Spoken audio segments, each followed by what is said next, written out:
வணக்கம். தவம் அதிகாரத்தின் 10வது குறளை இன்று நாம் காண இருக்கிறோம். ஏற்கனவே நாம் பார்த்த அந்த 9 குறள்களிலும் தவத்தின் வலிமை பற்றி நாம் அறிந்தோம். அதன் பயனை பற்றி நாம் உணர்ந்தோம். அதனால் நாம் கைகூடக்கூடிய பொருட்கள் என்னென்ன என்பதையும் நாம் அறிந்தோம். இன்று இந்த 10வது குறளில் என்ன கூறுகிறார் என்று நாம் பார்க்க இருக்கிறோம். இலர்பலராகிய காரணம் நோற்பார் சிலர் பலர் நோவாதவர்.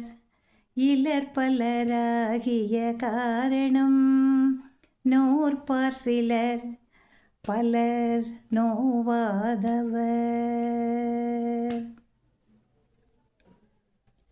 தவசிகள்னு சொன்னாலே என்ன சொல்கிறோம்? நம்ம எண்ணிக்கையில் குறைவானவர்கள்.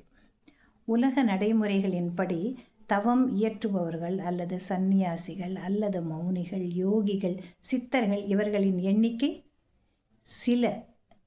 சிலவாகவே காணப்படும். அதாவது குறைந்த எண்ணிக்கை அப்படின்னு பொருள் இல்லையா?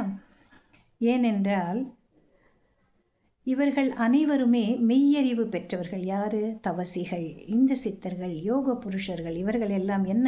மெய்யை உணர்ந்தவர்கள், மெய்யுணர்வு என்ன என்பதை உணர்ந்தவர்கள். அப்படி நம்மளாலெல்லாம் உணர முடியாது.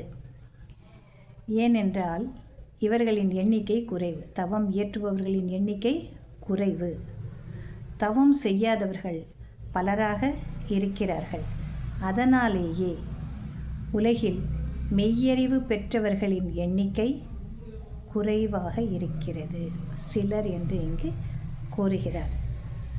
ஆக சிலரில் நாமும் ஒருவராக இருக்க முடியுமா என்றால் சந்தேகம்தான்.